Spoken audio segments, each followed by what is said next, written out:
Jordi Limón, les presento, es cocinero kilómetro cero, tiene un restaurante y dos restaurantes, ¿eh?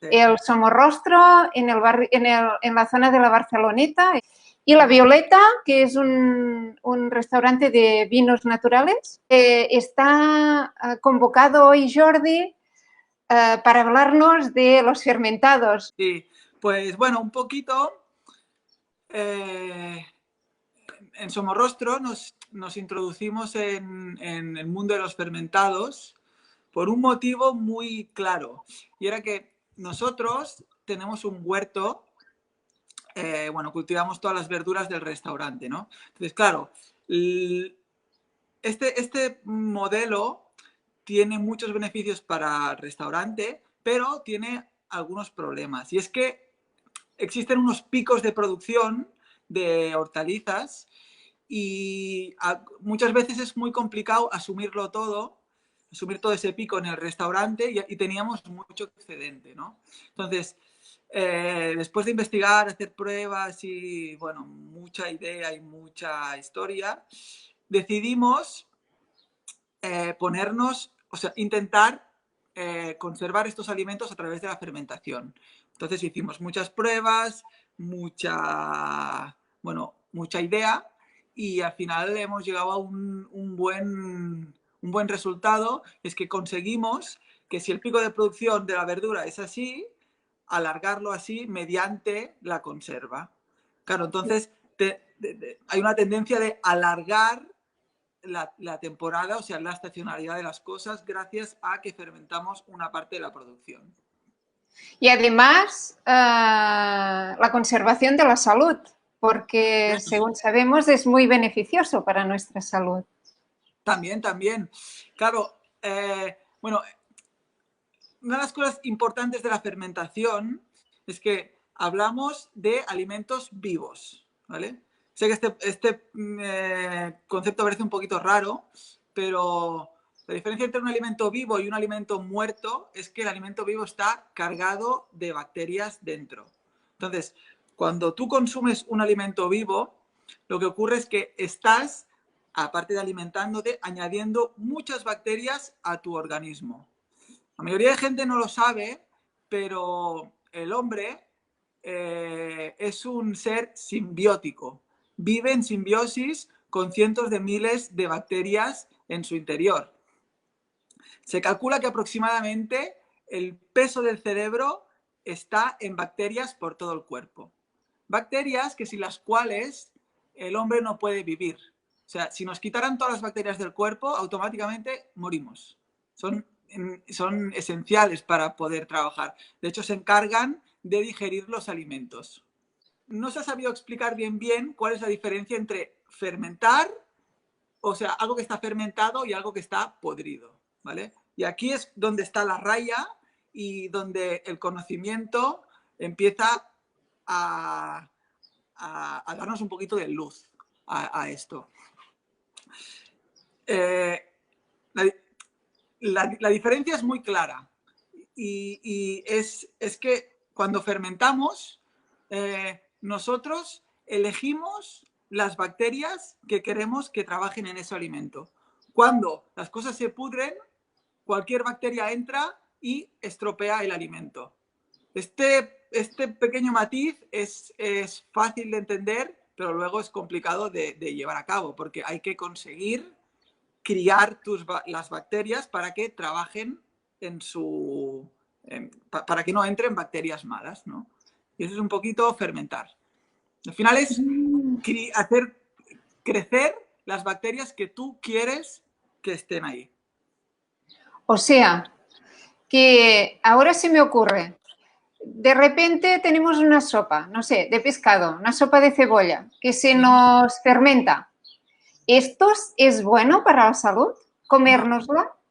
No, porque tú no sabes qué está pasando ahí. Puede ser que fermente porque viene una bacteria buena y fermenta, pero puede ser que fermente porque viene una bacteria mala. Entonces, no se fermenta al azar. La fermentación tiene que ser controlada, y esto es importante. Entonces, si cogemos una sopa un día y nosotros añadimos las bacterias que queremos y la hacemos fermentar controladamente, esa sopa sí se puede comer. Si la dejamos en el jardín y al cabo de 6 días está todo fermentado, eso no se puede comer. O sea, lo importante es el control de las bacterias. Bueno, los fermentados es un proceso histórico muy ancestral que se practica desde hace cientos de miles de años. Y cuando se descubrieron, fue una súper revolución porque ayudó al hombre a, exactamente lo que me ha ayudado a mí en el huerto, a conservar sus alimentos por más tiempo. Claro, tenemos que pensar en prehistoria, ¿no? El hombre sale, va a buscar unas raíces y las guarda. Claro, si las guardas 5 días, se estropean. En cambio, si las fermentas, duran meses. Entonces, eso ayudó al hombre a ser sedentario. Otro punto importante, que es que la mayoría de gente no sabe, pero se calcula que aproximadamente el 85% de la población mundial consume alimentos fermentados todos los días. Lo que pasa es que no es consciente de ello. Pero si hacemos un repaso a los 10 productos más básicos que todo el mundo tiene en casa, están fermentados. Ponemos cerveza, fermento. Ponemos vino, fermento. Ponemos pan, fermento. Ponemos quesos, fermento. Ponemos embutidos, fermento. ¿También los embutidos son fermentados? Exacto. Por ejemplo, aquí tenemos, bueno, matiz, no todos los embutidos son fermentos, pero la mayoría sí lo son. Por ejemplo, aquí tenemos un embutido muy típico que se llama fuet, que es una longaniza que se cuelga. Si os fijáis, en el fuet siempre sale un moho blanco por fuera. Ese moho es un fermento. O sea, ese moho es un moho que se va comiendo las proteínas, las va transformando y que hará fermentar el fuet. Que es, en otro país sería el salami, que igual es más conocido, ¿no? Sí, En Italia, Latinoamérica. El salchichón o los chorizos, o pues ahí, ¿no? Cuando cocinas un embutido hervido, por ejemplo, como hay uno típico que se llama aquí bui, que viene hervido, eso ya no fermenta porque ahí has matado las bacterias. Pero los que son de secado, sin cocción, son fermentados, ¿vale? Bueno, con eso lo que quería decir es que prácticamente todo el mundo come fermentos. Ahora, hay algunos que culturalmente los tenemos muy presentes y no sabemos que son fermentos, como el pan, por ejemplo. La mayoría de gente no diría, el pan es un fermento. El pan es pan. Pero es un alimento que primero se fermenta y luego se cocina. Con lo cual ahí hay una fermentación, ¿vale? Y luego hay unos mucho más complejos, pues como son el miso y que a nosotros nos suenan raro, pero en Japón son muy normales. Entonces, cada cultura tiene sus propios fermentos históricos y los de los demás les parecen raros. A nosotros hay fermentos de pescados que nos parecen raros. Pero en la época de los romanos, por ejemplo, el garum, que es un fermento de pescado romano, era lo más de lo más. Era el que comía garum, era como el más rico y era solo algo muy, muy excelso, ¿no? Y ahora, bueno, pues igual puede parecer un poquito pescado podrido, pero, ¿sabes? Cada época y cada cultura ha tenido sus propios fermentos. Que al final, la base de fermentar es transformar un alimento, en vez de por cocción, por bacterias. O sea, unas bacterias que cogen, hacen su trabajo y transforman el alimento. Digamos que normalmente se usan 3 tipos para fermentar. Unas son bacterias, las otras son levaduras y las otras son los hongos, o sea, el moho. ¿Vale?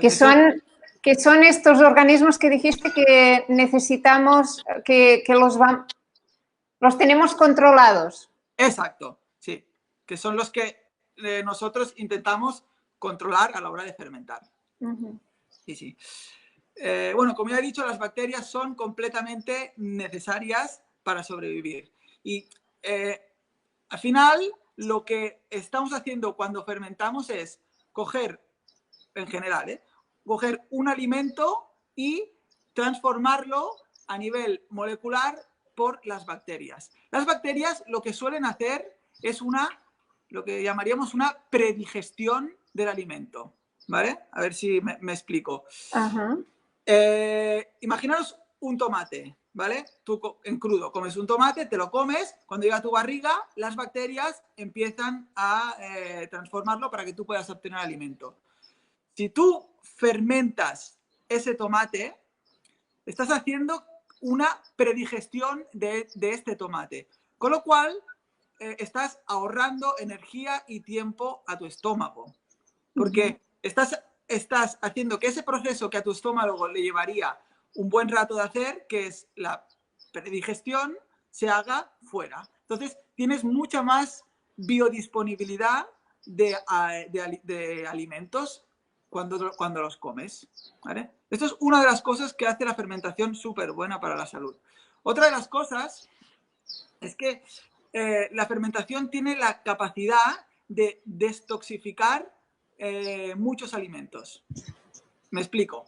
Vamos a poner, y el ejemplo más claro de ello son las olivas, ¿vale? Las olivas, cuando tú las coges del árbol, aparte de ser súper amargas e incomestibles, son tóxicas para tu organismo. Entonces, el tiempo de fermentación ha demostrado que destoxifica las olivas y las hace comestibles y buenas para el organismo. Esto ocurre con las olivas y con bastantes más alimentos. Pero el ejemplo más claro es las olivas. Por eso las olivas, si te fijas, solo se comen fermentadas. Siempre que ves... Bueno, rectifico porque antiguamente solo se comían fermentadas. Ahora se han inventado nuevos procesos súper rápidos para hacer olivas un poquito más, digamos, de baja calidad, que no están fermentadas, sino que están sometidas a presión y unas historias que yo ahí no me meto ya. Pero antiguamente siempre se han comido las olivas fermentadas. ¿Vale?